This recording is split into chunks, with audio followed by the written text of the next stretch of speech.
Boa noite, meus irmãos. Vamos dar início a esse culto ao Senhor nessa noite, todos aqui reunidos para adorar o Senhor.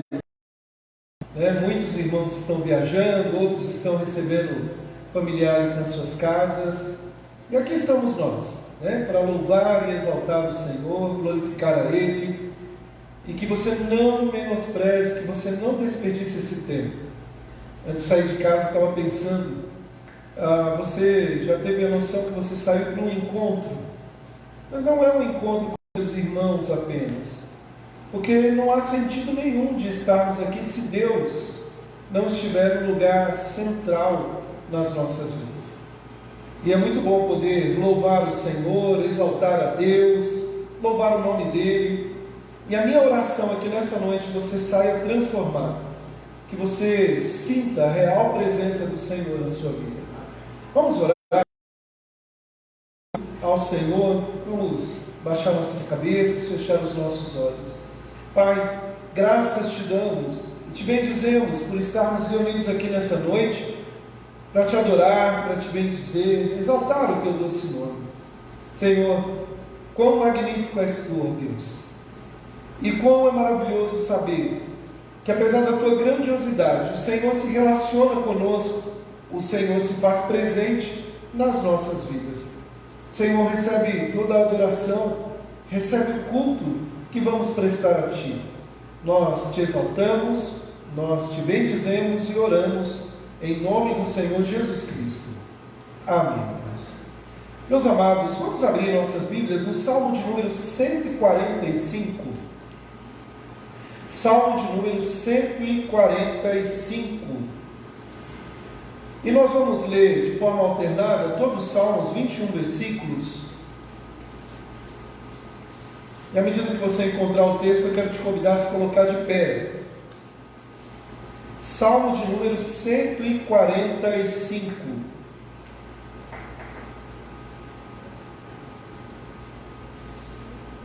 Nós vamos ler de maneira alternada, eu vou ler os versículos ímpares, a igreja, os versículos pares, até o verso 21, todo o Salmo.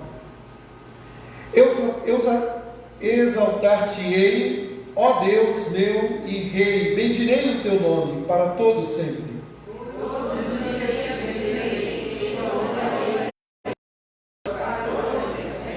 Grande é o Senhor e muito digno de ser louvado, a sua grandeza é insondável.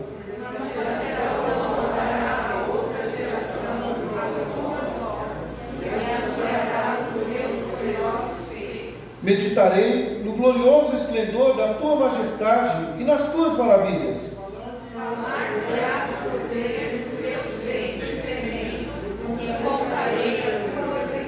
Divulgarão a memória de tua muita bondade, com júbilo celebrarão a tua justiça.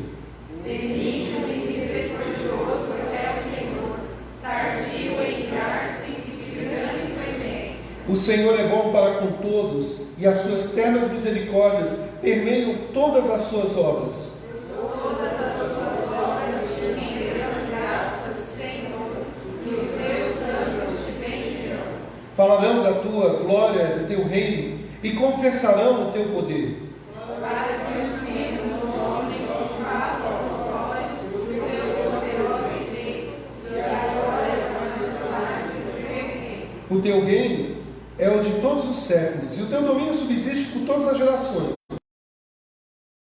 Em todas as suas palavras, e santo em todas as suas obras. Senhor, sustém os que vacilam e arruma todos os fracassados. Em ti esperam os olhos de todos, e tu a seu tempo lhes dá o alimento.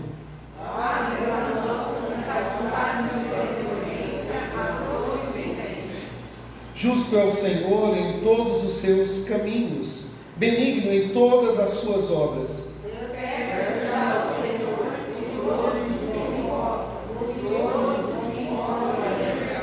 Ele acorde à vontade dos que o temem, atende-lhes o clamor e o salva.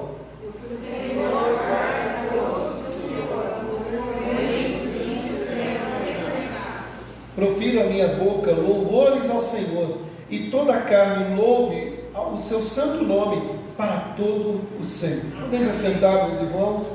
O versículo 18 diz assim: perto está o Senhor de todos os que o invocam, de todos os que o invocam de verdade.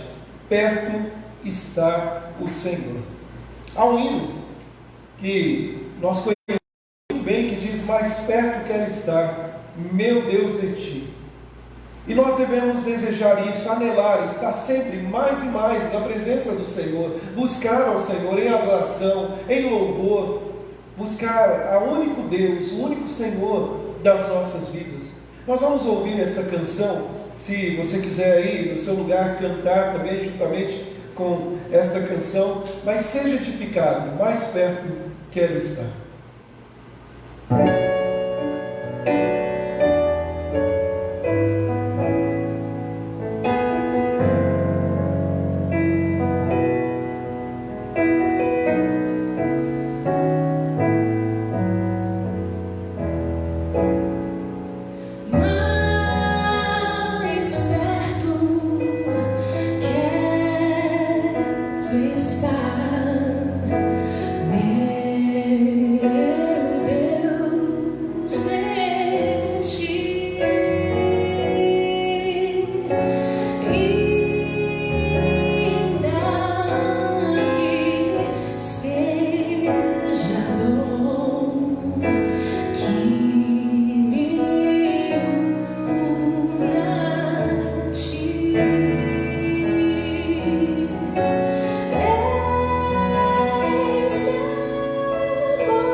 Essa belíssima canção traz uma verdade maravilhosa.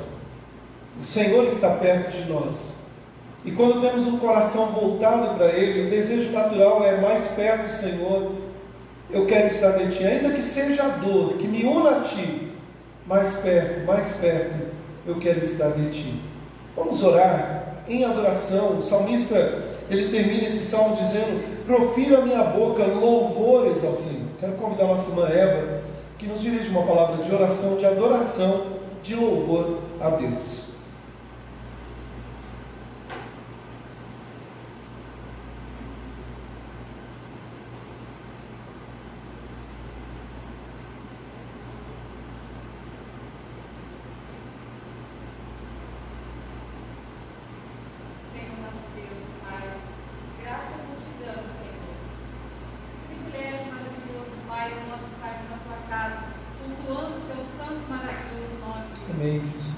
Pai, muito obrigado porque o Senhor tem cuidado de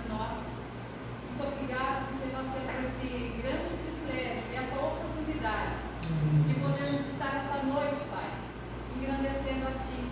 Não sabemos, Pai, o que irá acontecer em nossas vidas. O mais importante é que o Senhor nos trouxe aqui esta noite, Amém, Senhor, Deus. para cultuar, para louvar e para engrandecer o Teu santo e maravilhoso Somente tu, nome. Deus. Pai, fala conosco esta noite, nós precisamos ouvir a Tua voz. Pai, nós somos tão falhos e carecemos de Ti, Senhor Deus. Carecemos da Tua misericórdia, carecemos do Teu amor, meu Pai. E o Senhor é um Deus que está tão perto de cada um de nós. Pai, muito obrigado, porque nós cremos num Deus vivo, real e verdadeiro em nossas vidas. Muito obrigado, Senhor Deus. Continue conosco, Senhor Deus, porque somente ao Senhor toda a honra, toda a glória, todo o louvor é dado a Ti, Senhor Deus. Amém, Jesus. Muito obrigado por esse privilégio e essa oportunidade de mais uma vez estarmos na Tua casa. É no nome santo do Teu Filho amado que eu venho agradecer por tanto amor, por tanta dedicação que o Senhor tem por cada um de nós. Nós louvamos, nós engrandecemos o Teu santo, santo, santo e maravilhoso nome. É no nome santo do Teu Filho amado que nós oramos e agradecemos a Ti. Amém, Jesus. Amém. Amém. Meus amados, vamos abrir nossas Bíblias em Efésios, capítulo 2. O apóstolo Paulo aos Efésios, capítulo 2. Efésios, capítulo 2.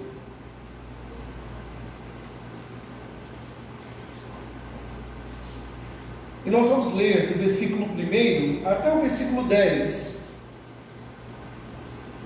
Efésios 2, do versículo 1, versículo 1 até o versículo 10. Mesmo assentados, irmãos, mas com toda a reverência à palavra de Deus, vamos ler. Efésios capítulo 2, do verso 1 até o verso 10, diz assim: Ele vos deu vida, estando vós mortos nos vossos delitos e pecados, nos quais andastes outrora, segundo o curso deste mundo, segundo o príncipe da potestade do ar e do espírito que agora atua nos filhos da desobediência, entre os quais também todos nós andamos outrora, segundo as inclinações da carne, fazendo a vontade da carne e dos pensamentos, e éramos por natureza filhos da ira, como também os demais. Mas Deus, sendo rico em misericórdia, por causa do grande amor com que nos amou, e estando nós mortos em nossos delitos, nos deu vida juntamente com Cristo, pela graça sois salvos. E juntamente com Ele nos ressuscitou e nos fez assentar nos lugares celestiais em Cristo Jesus, para mostrar nos séculos vindouros a suprema riqueza da sua graça em bondade para conosco em Cristo Jesus. Porque pela graça sois salvos mediante a fé, e isto não vem de vós, é dom de Deus, não de obras para que ninguém se glorie, pois somos feitura dele, criados em Cristo Jesus para boas obras, os quais Deus de antemão preparou para que andássemos nelas. E eu destaco aqui o verso 8 e 9, vamos ler juntos o texto que está projetado aqui? Porque pela graça sois salvos, mediante a fé, e isto não vem de vós, é dom de Deus, não de obras, para que ninguém se glorie. Sabe, meus irmãos, o que é maravilhoso é saber que esta graça que nos salva, que nos alcançou, é graça que perdoa. É graça que aceita um tão vil pecador quanto eu e você. O apóstolo Paulo aqui em Efésios, ele diz nos primeiros versos, primeiros 3 versos, a condição como nós estávamos antes, mortos em nossos delitos e pecados. Mas Deus, por causa da graça, por causa do grande amor com que nos amou, nos deu vida. E agora nós podemos sim lutar contra o pecado. Nós sabemos que somos pecadores e até o último suspiro nosso nessa terra nós continuaremos sendo falhos, sendo pecadores. Mas nós não podemos nos esquecer que a graça de Deus é que está sobre nós. E sem a graça dele, jamais faremos, não conseguiremos lutar contra o pecado. Nós vamos orar neste momento de forma silenciosa, clamando o perdão de Deus nas nossas vidas. Logo, em alguns instantes, eu quero convidar a nossa irmã Rosângela, que quebra o silêncio e agradeça a Deus pelo perdão das nossas vidas.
Amém, Jesus. Quero ser, ó Deus, agradado ao teu olhar, Senhor.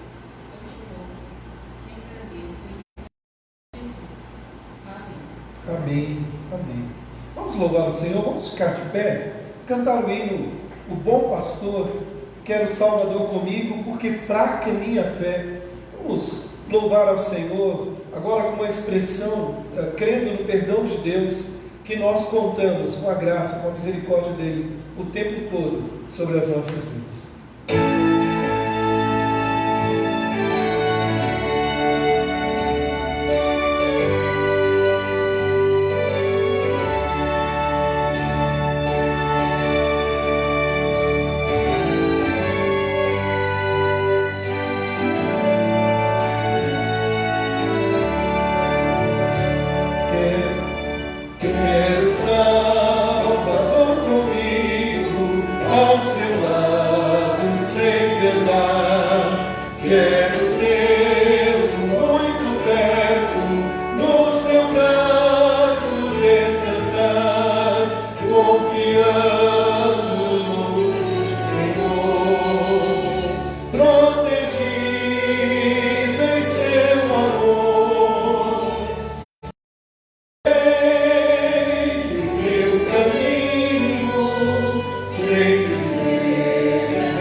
Meus irmãos,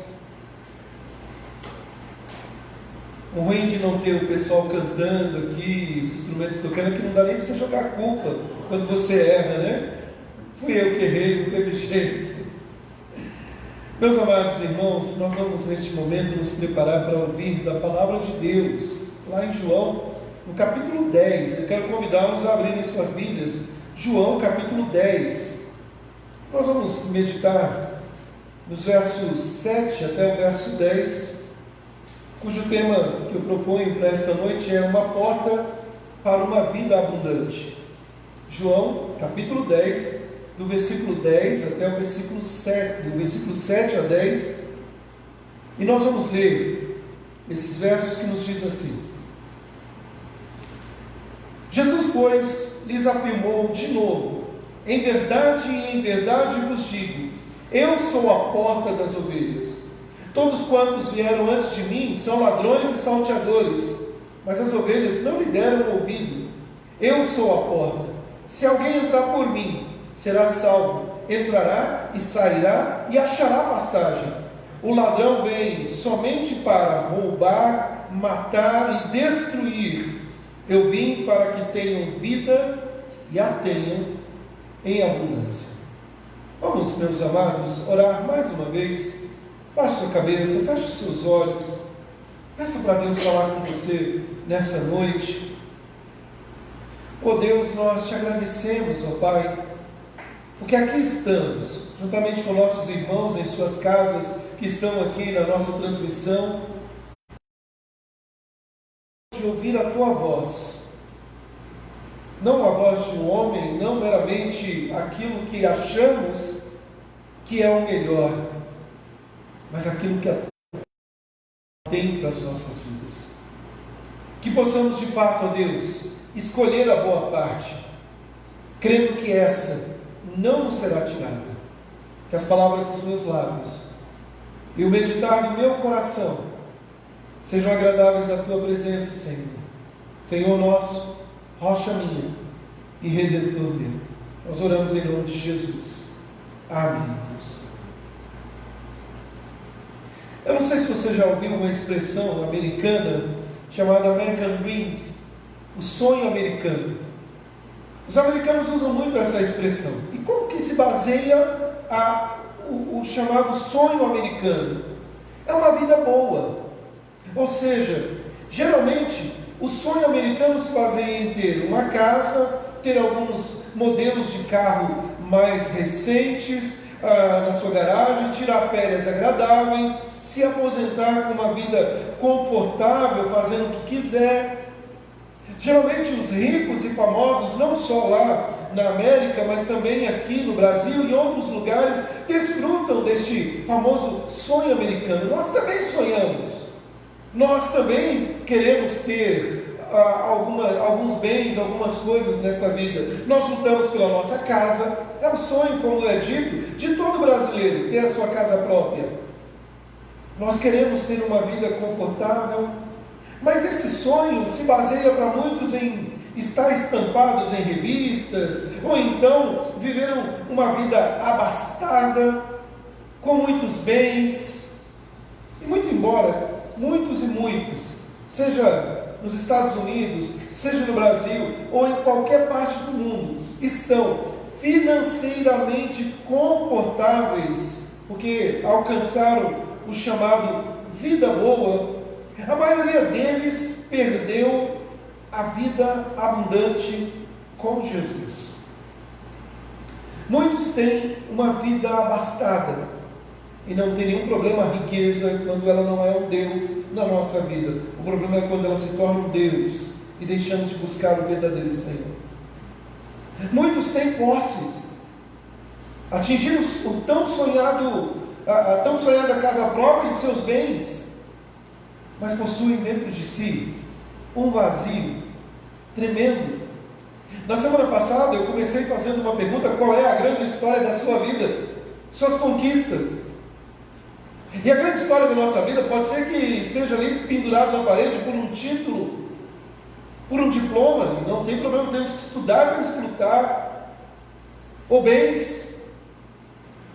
Mas, queridos, muitos e muitos não têm desfrutado de uma vida verdadeira com Jesus. E eu digo isso até mesmo de muitos que frequentam a igreja há anos, são crentes, está lá no hall de membros, são oficiais, muitos que são até mesmo pastores, mas que por dentro nutrem um vazio muito grande, um esfriamento muito grande, não tem uma relação pessoal com Jesus. Sabe, queridos, a vida abundante que Jesus prometeu não tem nada a ver com coletar coisas. Este evangelho destrutível que nós vemos nos nossos dias, que diz o seguinte: venha para a igreja e seus problemas acabaram. Ou então, olha, depois que eu fui para a igreja, eu passei a ter 3 carros, 5 apartamentos, não sei mais o que, um iate. Não tem nada a ver com o evangelho que Jesus promete e a vida em abundância. E aí nós temos que abrir um parênteses aqui Se Deus quer me abençoar, Ele vai me abençoar. Fruto do meu trabalho.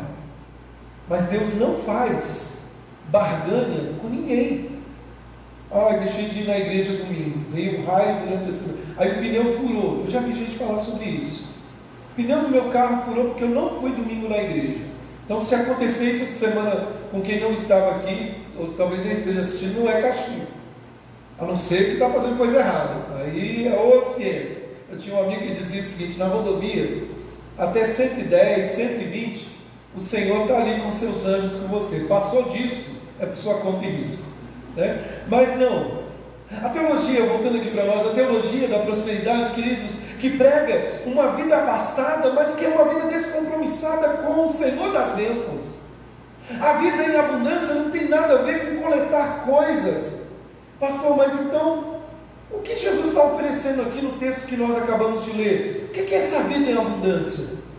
Também não tem nada a ver com a eternidade, ou seja, em termos de nunca terá fim. Imagina você ter uma vida eterna de sofrimento. Eu não gostaria de ter uma vida de sofrimento, uma vida eterna de sofrimento. A vida em abundância que Jesus oferece tem a ver com qualidade, que começa aqui nessa terra e se perpetua por toda a vida.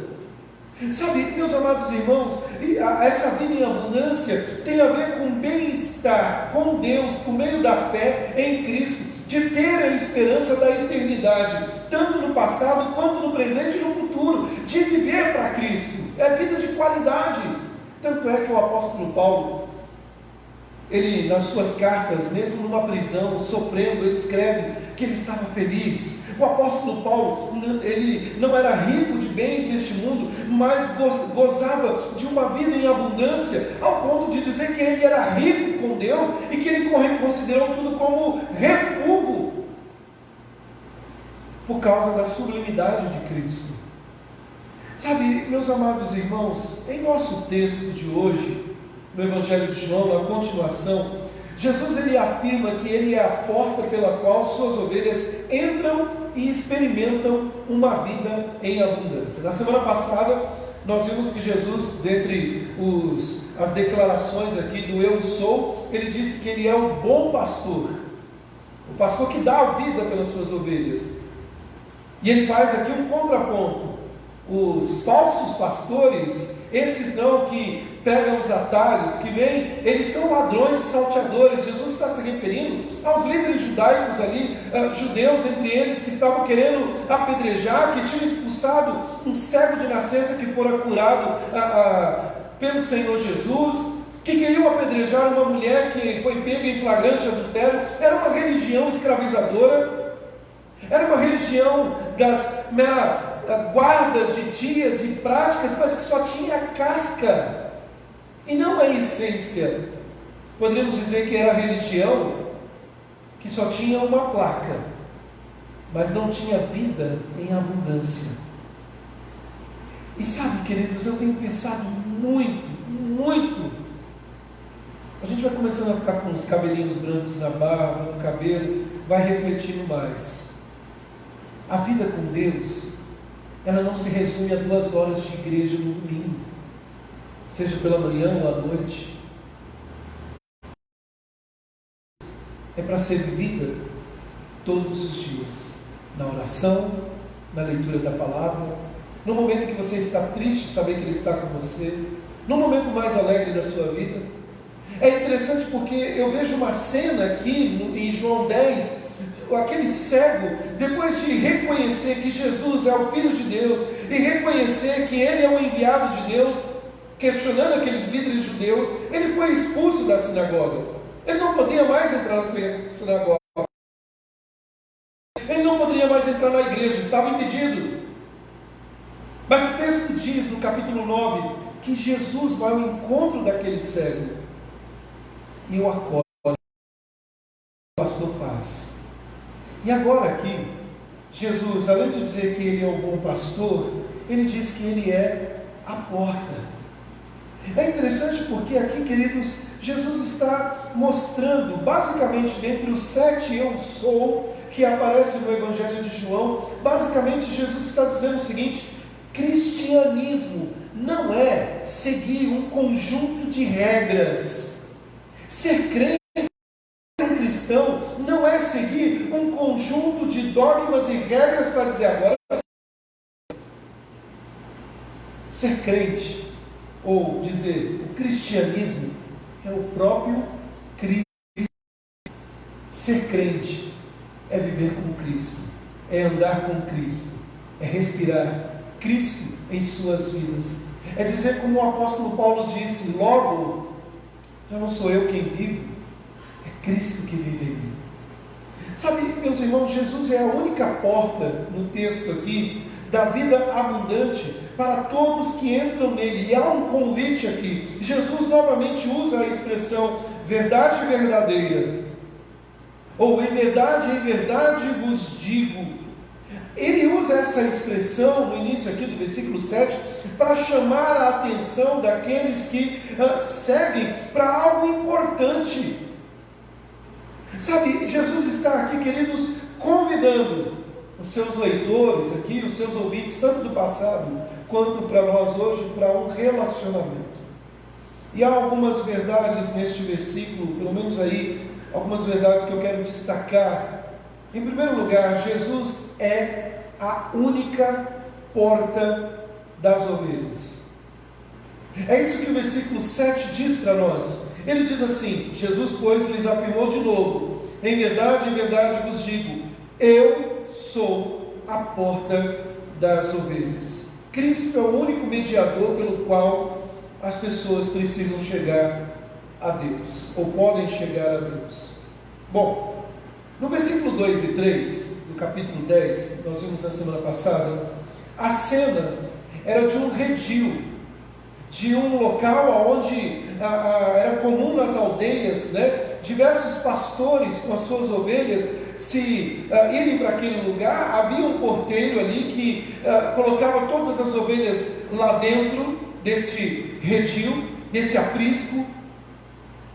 E aí as ovelhas passavam a noite, aquele porteiro era contratado para guardar as ovelhas, guardar a entrada a noite toda.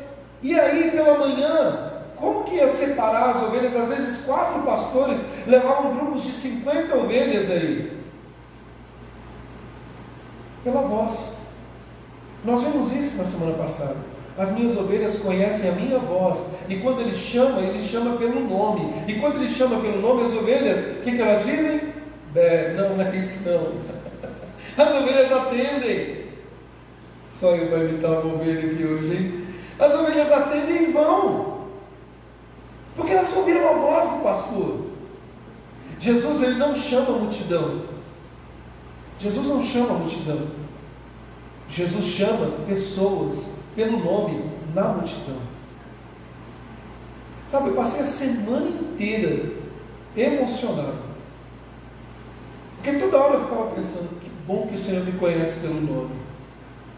E você sabe que eu dou trabalho, hein, Jesus? E ultimamente eu tenho conversado assim. É interessante porque a cena inicial é de um redil, de vários locais. Agora a cena muda, porque o que nós temos aqui provavelmente mudou, não mais para uma aldeia, mas agora para um país, aonde havia ali, as ovelhas eram levadas por um pasto de verão, ou seja, em localidades mais distantes, que não havia esse aprisco, havia apenas um grande cercado, que o pastor construíra ali um recinto protetor das ovelhas. Eu fiz a questão de pesquisar uma foto na internet, achei e esqueci de postar para vocês verem aqui. Mas imagine um grande cercado onde as ovelhas entram com o pastor ali, depois de entrar com as ovelhas para proteção, para alimentação, para se refrescar, descansar. O pastor então, o que ele fazia? Ela não tinha porta. Sabe quem era a porta? O pastor. Ele passava a noite deitado ali, naquele espaço. De um lado, para que a ovelha não saísse, porque ela estava protegida do lado interno. Do outro lado, para que o lobo, para que assaltantes não entrassem e fizessem mal para a ovelha. O pastor se interpunha ali entre as ovelhas e os perigos. além de nutrir, além de cuidar, além de dar toda a atenção. O próprio pastor ficava deitado na abertura do abrigo à noite, e Jesus poderia ser o pastor e a porta. É por isso que ele diz: eu sou a porta, eu que me interponho entre os perigos, é eu que nutro a vida de vocês. Sabe, queridos, eu fiz uma pesquisa, um pastor mesmo, literalmente de ovelhas aqui, do Oriente. Para nós é muito estranho alguém afirmar: eu sou a porta. Você vai falar: ixi, tá louco, uma porta. Mas naquele contexto não. Quando o pastor dizia: eu sou a porta, ele está dizendo qual que era a proteção das ovelhas. Sou eu. Eu dou a minha vida pelas ovelhas.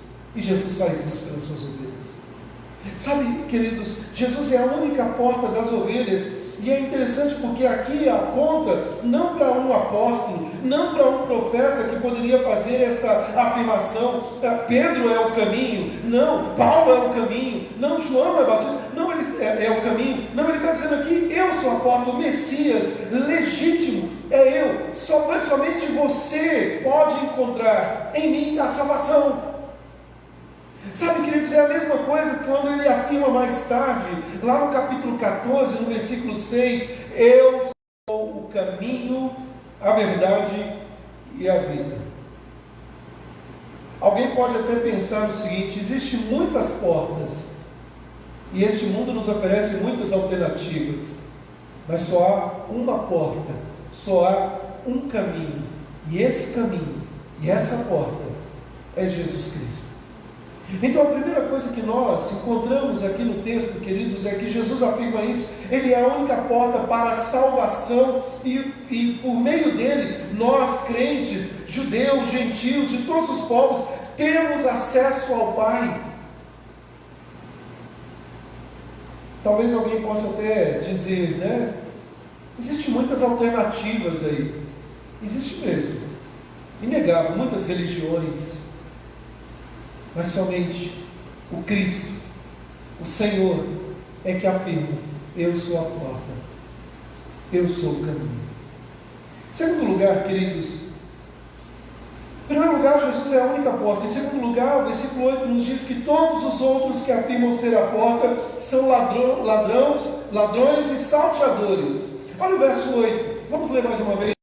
Ele diz assim: todos quantos vieram antes de mim são ladrões e salteadores. Deixa eu só trocar de microfone aqui, porque a pilha acabou e vocês estão ouvindo barulho. Todos os outros, quando vieram antes de mim, são salteadores, são ladrões e salteadores, mas as ovelhas não lhe deram. Obviamente, Jesus não está aqui dizendo que Isaías, que Jeremias, que Ezequiel, que outros profetas, que João Batista, que pregaram, eram ladrões, eram salteadores. Nesse contexto que nós estamos inseridos aqui de João capítulo 10, ele está se referindo àqueles que atacavam as ovelhas e usavam as ovelhas para os seus próprios fins. Ele está se referindo àquilo que Ezequiel capítulo 34 diz: ai de vós, pastores, que se alimentam da gordura das ovelhas. Ainda bem que não acontece no nosso contexto. Acontece muito. E Jesus denuncia: esses não são o caminho. Logicamente aqui também ele está os pastores que estão destruindo e dispersando as ovelhas do pasto. Portanto, queridos, o Senhor aqui está descrevendo que Ele reunirá o rebanho e levantará um renovo justo entre o seu povo, apacentando as suas ovelhas. Então no versículo 8 ele afirma isso: ou todos os outros que afirmam ser a porta são ladrões, está acabando hoje, e salteadores. Muitos vieram antes de Jesus dizendo: eu sou o Cristo, mas foram presos, mortos. Somente o Senhor Jesus Cristo morreu e ressuscitou, é único, é verdadeiro, é a única porta.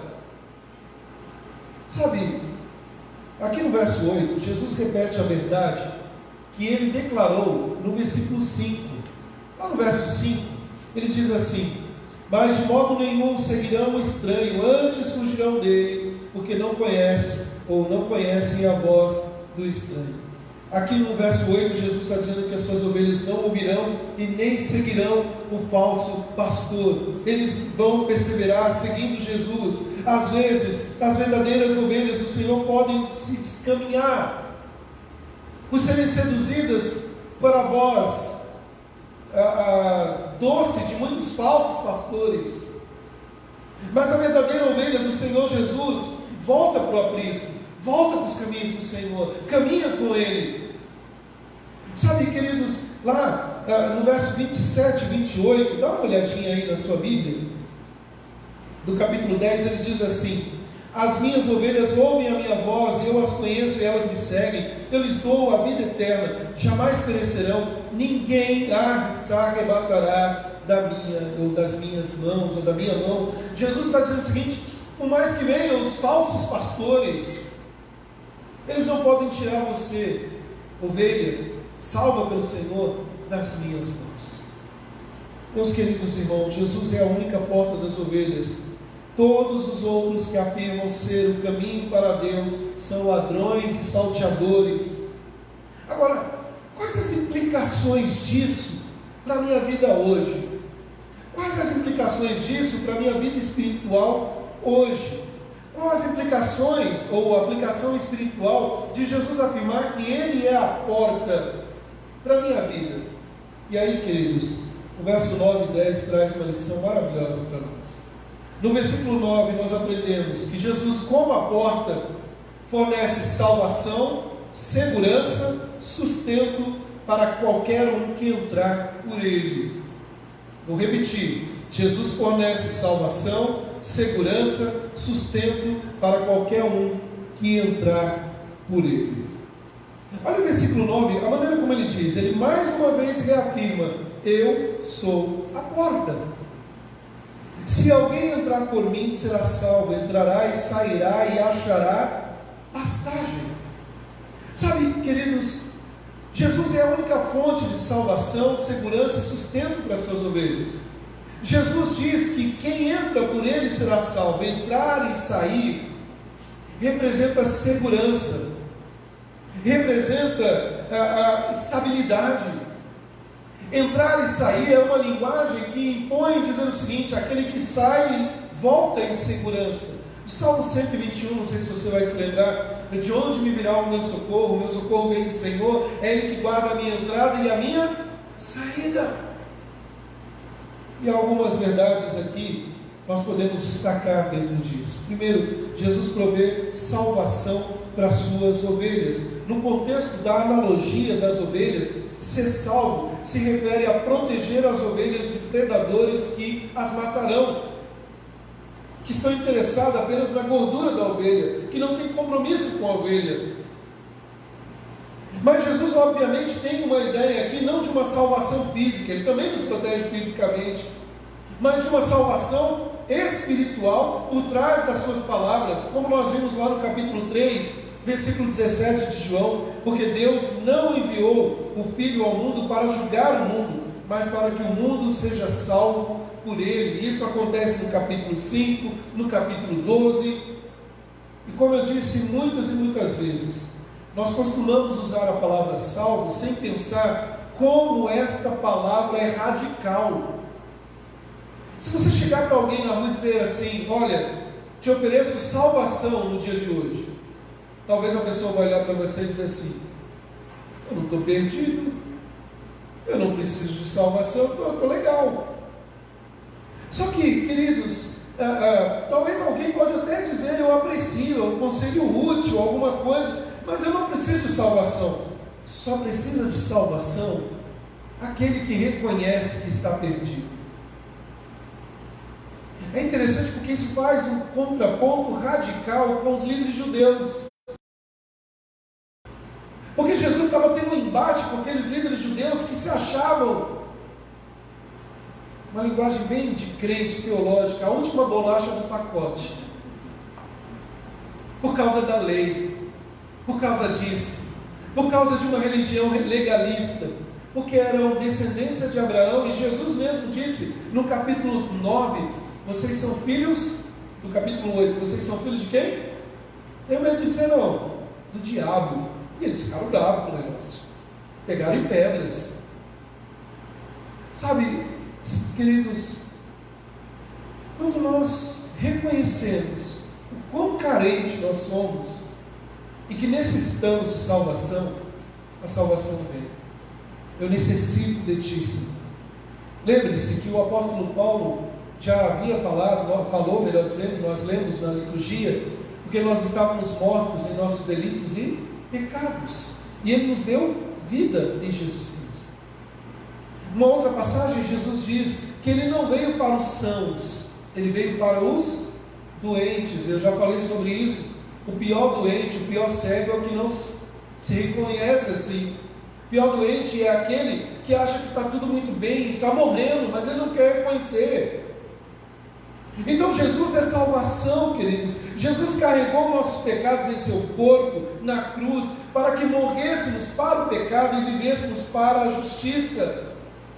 E como diz o texto de Isaías, que pelas suas feridas fomos sarados, curados. Te pergunto,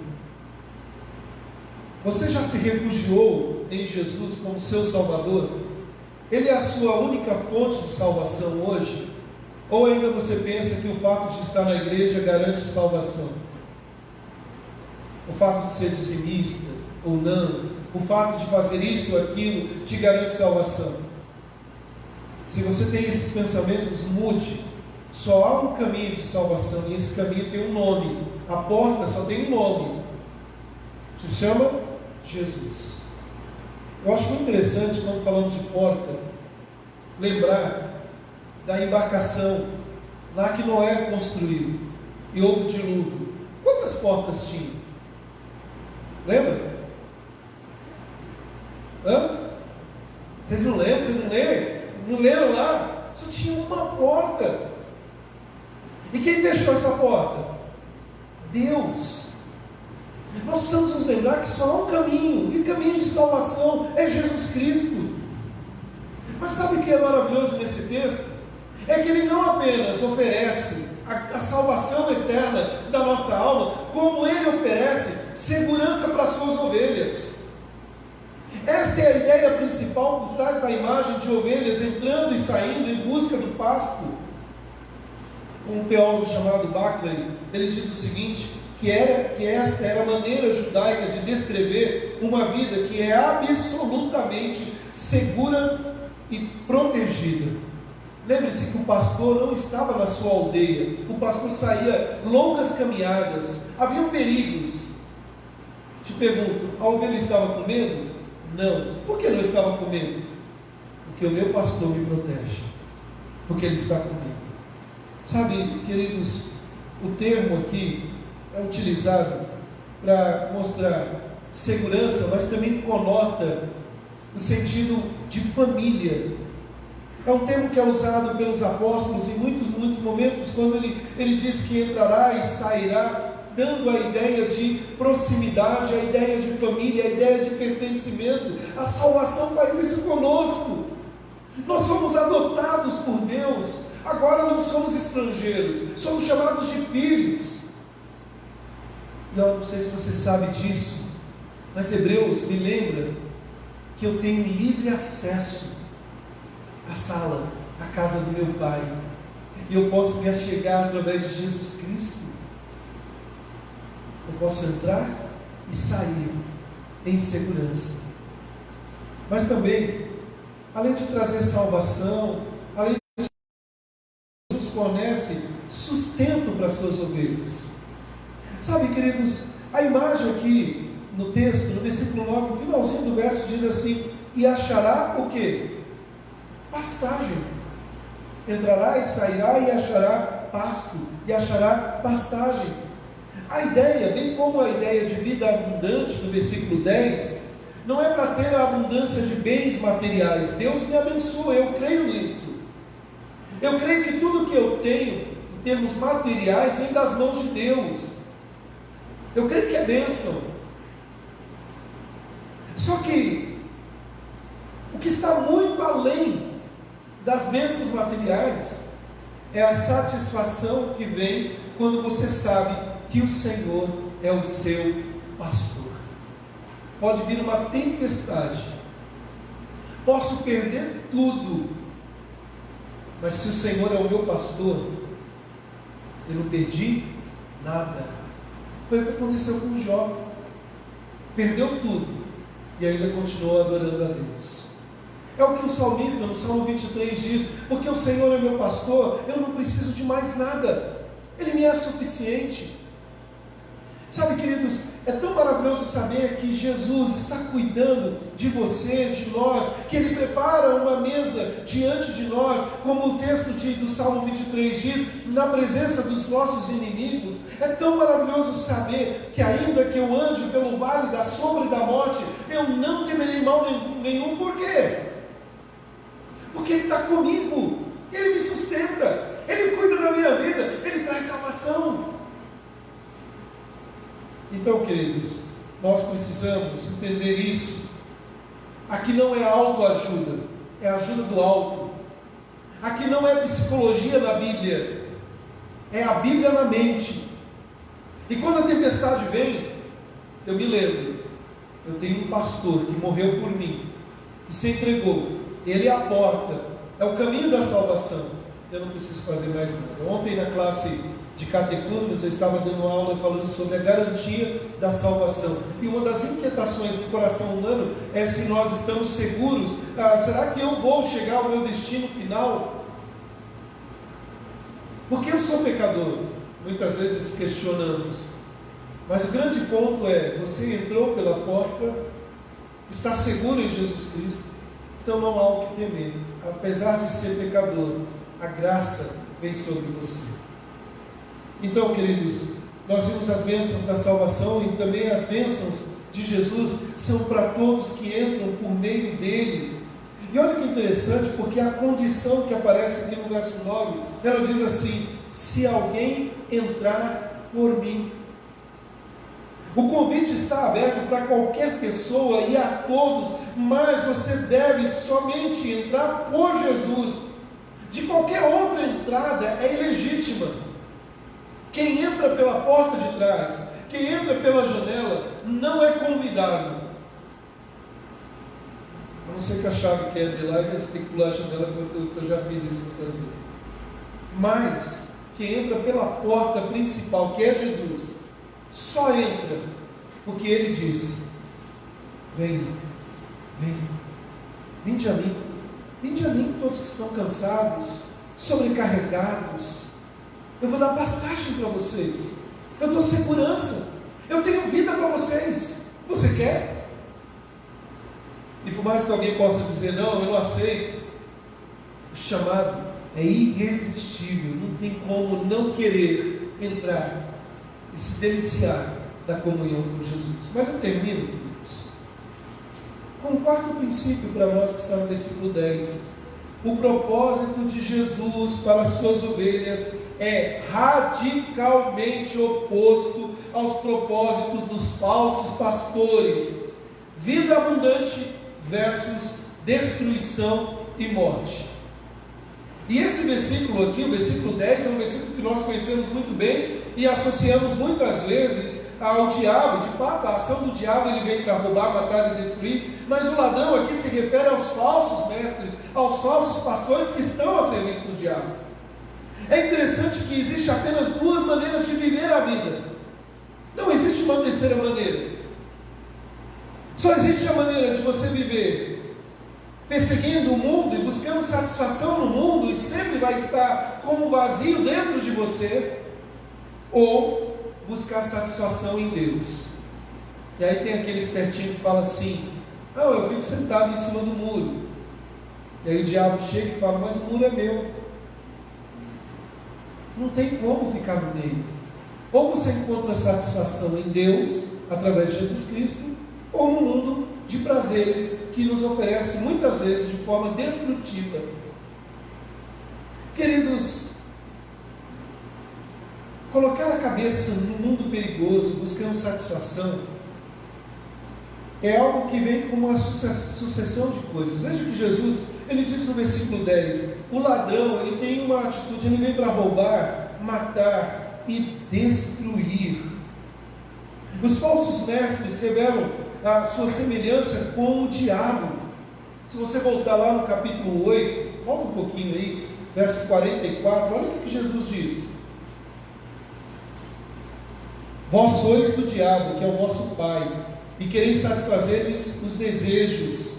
Ele foi homicida desde o princípio e jamais se firmou na verdade, porque nele não há verdade. Quando ele profere mentira, fala que é próprio, que é mentiroso, é pai da mentira. Agora, voltando para o nosso texto, esses falsos mestres, a semelhança do diabo, vem trazer destruição, pregar a mentira. É por isso que muita gente, ninguém é indesculpável, porque a mensagem da verdade está aí, mas muita gente está sendo enganada porque é levado pela sua própria cobiça, não quer relacionamento com Jesus, quer meramente alguém que vai resolver os problemas dessa terra, um gênio da lâmpada. Sabe, queridos, eu quero caminhando para o fim aqui. Tem um pastor muito conhecido, comentarista, Matthew Henry, e ele morreu muito jovem, 52 anos de idade. Ele havia sofrido a perda da sua primeira esposa, de 3 filhos, e ele era relativamente jovem, 52 anos. E este pastor poderia ter reclamado da sua morte prematura, ou dos filhos, mas ele, próximo da sua morte, disse para um amigo: você costuma prestar atenção nas palavras dos moribundos? Pois esta é a minha palavra, que uma vida gasta no serviço de Deus e comunhão com Ele é a vida mais confortável e agradável que alguém pode viver no mundo presente. Sabe, queridos, o que Jesus nos está nos oferecendo aqui é vida plena. Não, Jesus não está oferecendo para você a resolução dos seus problemas. Jesus não está oferecendo para você nessa noite uma vida plena, dizendo o seguinte: amanhã é feriado, terça-feira você vai trabalhar, vai dar tudo certo, tranquilo, quando você vai ter problemas. Coisas podem faltar na sua vida. Talvez a sua conta bancária não esteja tão robusta quanto de muitas pessoas, até mesmo que não têm um relacionamento com Deus. Mas uma coisa é certa: se você entrar pela porta e ter essa vida com esse verdadeiro pastor, o pastor das ovelhas, você tem salvação, você tem segurança, você tem alimento para a sua alma, não para o físico, e você tem a garantia de vida em abundância, ou seja, de qualidade, aqui e no porvir. Minha proposta para vocês nesta noite, meus irmãos, não é uma proposta religiosa meramente estruturada dentro de uma série de dogmas. A minha proposta para vocês nessa noite, baseada no texto que nós acabamos de ler, é de um relacionamento. Lembra que eu falei na semana passada qual é a grande história da sua vida? Quem sabe hoje não é a grande história da sua vida. Eu lembro daquele dia que a igreja estava vazia porque muitos irmãos foram viajar, outros foram impedidos, e naquele dia eu entreguei a minha vida a Jesus. E houve uma mudança. Não, a mudança não foi andar com uma Bíblia debaixo do braço e viver uma vida de qualquer maneira. Não, a mudança foi: eu encontrei paz, que só Jesus pode oferecer. Sabe, queridos, olhando para esse texto, eu percebo que muitas e muitas vezes nós estamos tão longe de desfrutar o potencial que só Jesus tem para nos oferecer. E o tempo está passando. Talvez daqui a alguns anos e anos, essa mensagem vai fazer total sentido para todos que estão aqui, inclusive para mim. Porque daqui a alguns anos, eu estou pensando aí bastante tempo, 10, 20, 30, 50 anos, 100, nós vamos ver o quanto foi importante ter uma vida em abundância com Jesus hoje e entregar a minha vida a Jesus no presente. Eu estou cansado, irmãos, mas não cansado da vida com Ele. Eu estou cansado de meramente caminhar e às vezes me sentir vazio. Eu não quero ser alguém que prepara uma comida e não tem prazer na comida. Eu não quero ser como um filho pródigo, que depois de deixar a casa do pai, e ali comendo cuidando dos porcos, diz o texto de Lucas capítulo 15, que ele desejou comer da comida dos porcos porque estava com fome. E aí ele caindo em si, ele lembra que tem a casa do pai. E na casa do pai é vida em abundância. E ele vai até a casa do pai. E o pai o transforma, o pai dá uma roupa nova. Minha frase da semana: não coma com porcos, coma na casa do pai. A porta da casa do pai está aberta, ainda está aberta. Mas a semelhança da arca que um dia fechou e veio o julgamento e não há mais esperança de salvação, a oportunidade é agora. E um dia vai fechar a porta. Não vou te chamar para vir na frente, não vou te chamar para levantar a mão, eu só estou te convidando para ter um relacionamento, para fazer um propósito, um desafio para você essa semana. Comece a ter relacionamento com Deus através da oração, da leitura da palavra, da comunhão com seus irmãos, participando dos estudos, seja presencial, seja online, buscando uma vida intensa com Jesus. Quero passar uma canção. Eu gostaria que você refletisse sobre esta canção, porque se Jesus não é o Senhor do seu coração, outra coisa é. Eu garanto que essa outra coisa, qualquer outra coisa, não pode satisfazer o que só Jesus tem para oferecer: a vida e a vida em abundância. Vamos ouvir essa canção.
Depende de aceitar Jesus no viver.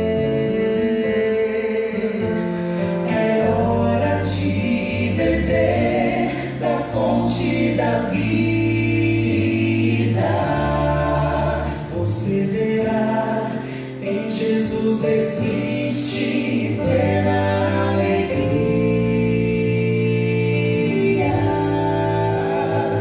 Vem, decide agora quem vai ocupar seu coração. Mas lembre, se ele não for o primeiro em seu coração,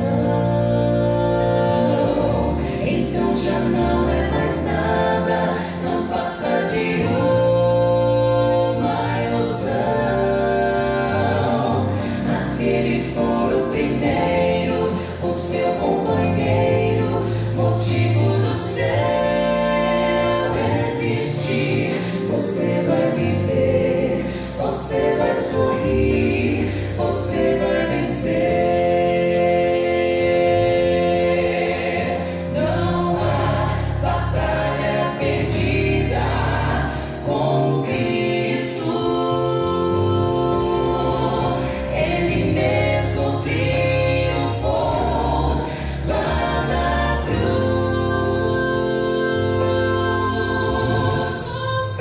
E já provou que nos ama.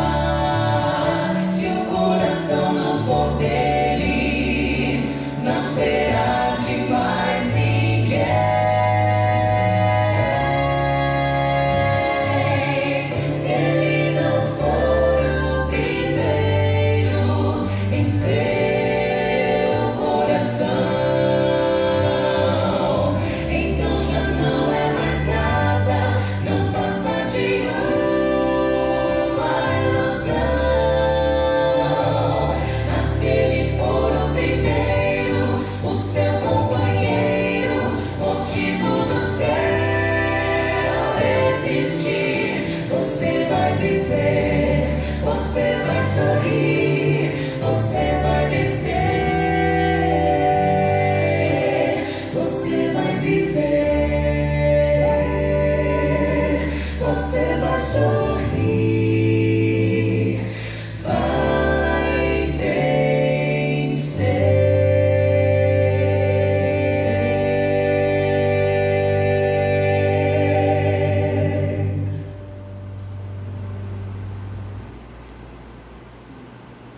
Sabe, esqueci, professor. A salvação é prerrogativa exclusiva de Deus. É Ele que salva. Mas a maneira como você vai viver, Ele não vai te empurrar pela abaixo. Você tem que fazer uma escolha. E essa escolha vai ecoar por toda a eternidade. A gente pode levar a vida cristã de qualquer jeito. A gente pode vir no domingo e aí simplesmente vir e simplesmente sentir um vazio muito grande, mesmo vindo à igreja. Tudo se torna enfadonho, a vida perde o sentido.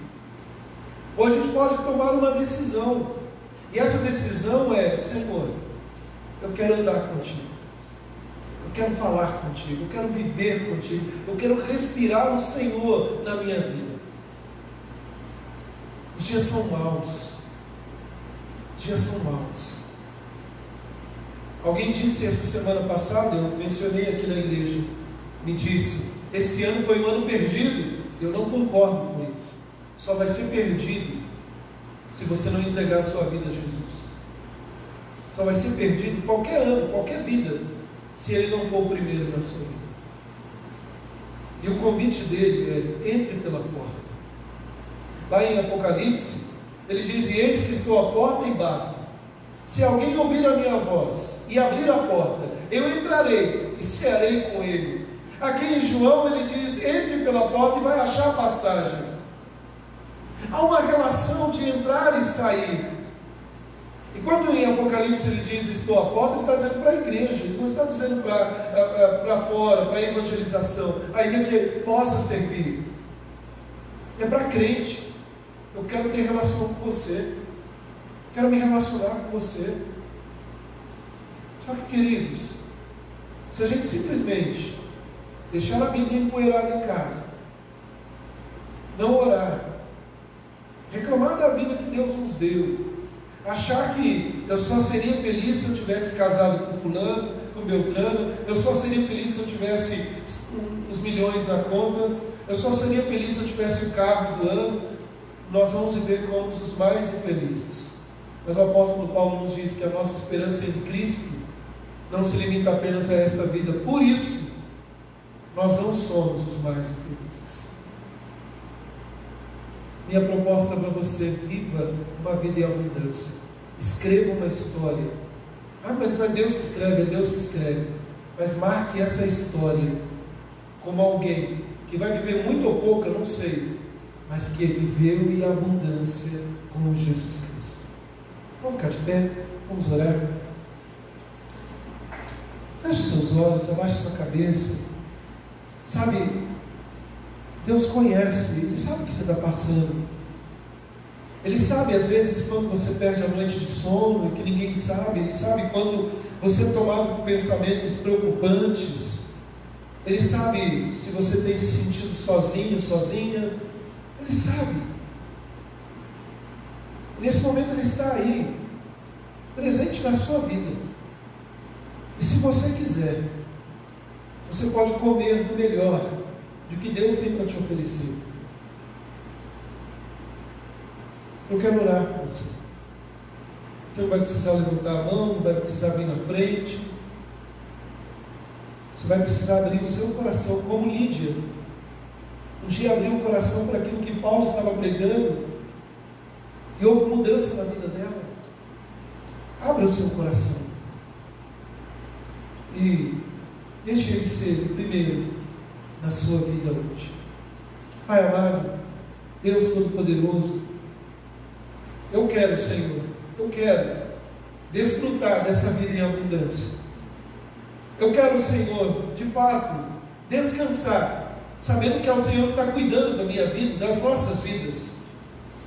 Eu tenho certeza que esse é o desejo de muitos irmãos, que não querem viver uma vida religiosa, vazia, com uma casca, mas vivem sim a verdadeira religião, o verdadeiro cristianismo, que é Jesus Cristo. Oh Pai amado, toca em nosso coração, Senhor. Oh Deus, reaviva a obra do Senhor. Senhor, que possamos voltar ao primeiro amor, que possamos, ó Pai, chorar ante a Tua palavra, chorar por causa dos nossos pecados, mas nos alegrar com a vida em abundância que Jesus tem para nos oferecer, que o Senhor tem a nos oferecer.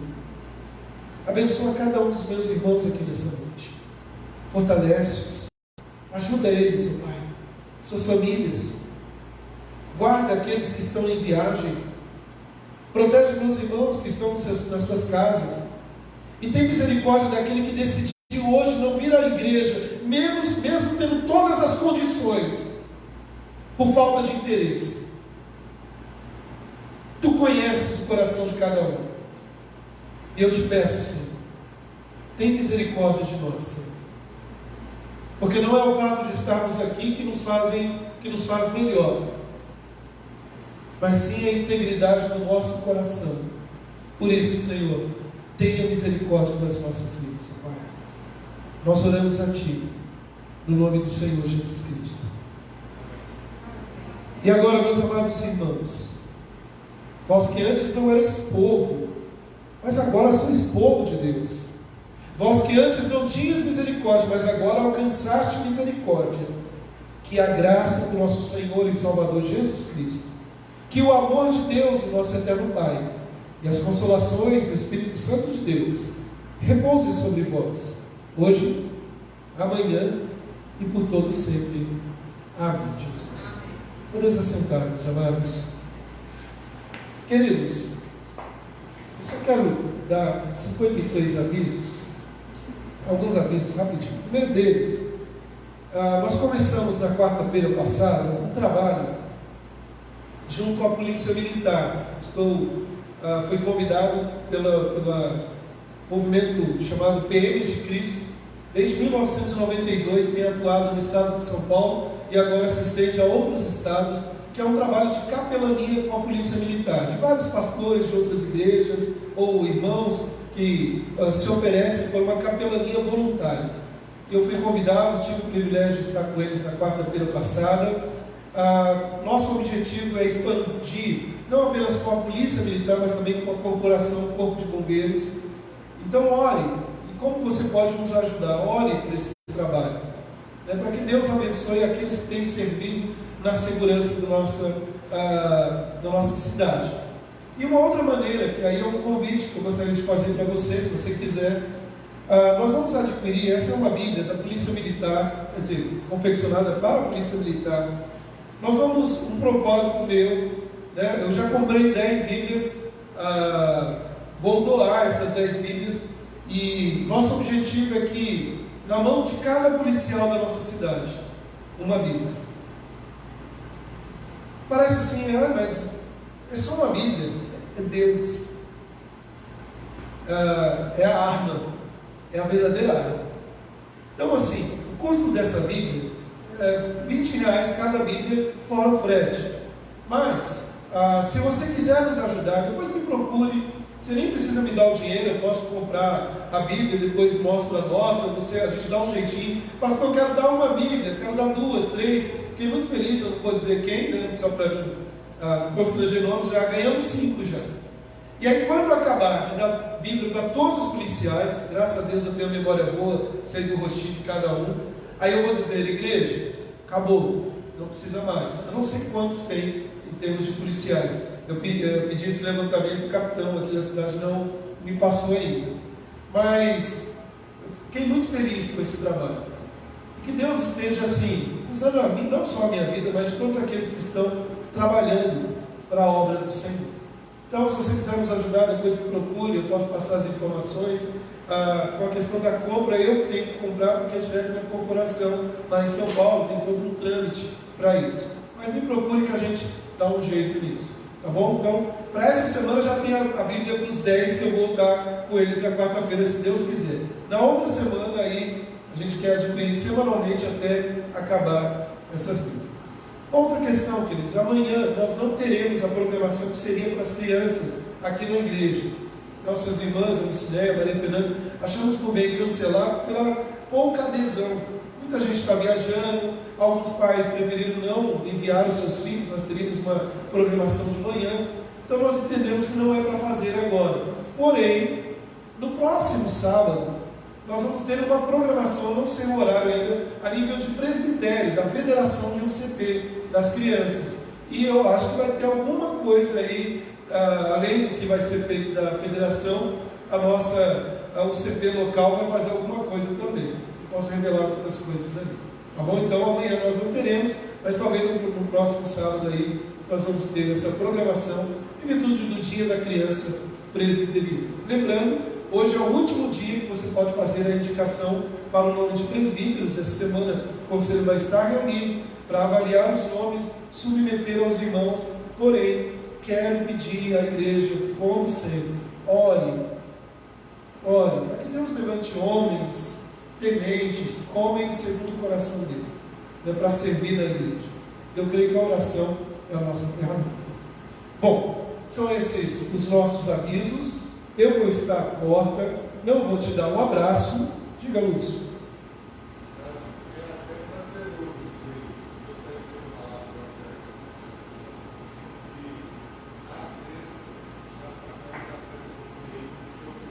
Maravilha. Olha que bênção. Nós temos servido com esse trabalho, né, de cesta básica, doando as cestas para as pessoas que estão necessitadas. Esse mês nós não vamos precisar, só estou repetindo por causa da transmissão, porque fica mais fácil aqui, nós não vamos precisar, para esse mês já está suprido aí. E aí para novembro, aí sim, quem quiser ajudar, traz um alimento, doa uma cesta, pode fazer isso. Obrigado, Lúcio, pela lembrança aí. Tá bom? Irmãos, eu vou estar à porta para dar um abraço virtual. E antes de você sair, dê um abraço em você mesmo ou na sua família que está do lado. Deus abençoe a todos. Eu esqueci de mencionar, não é a primeira vez, o Felipe Kedman. Você tem? estão conosco, é a segunda vez, sejam muito bem-vindos. Que Deus abençoe a vida de vocês.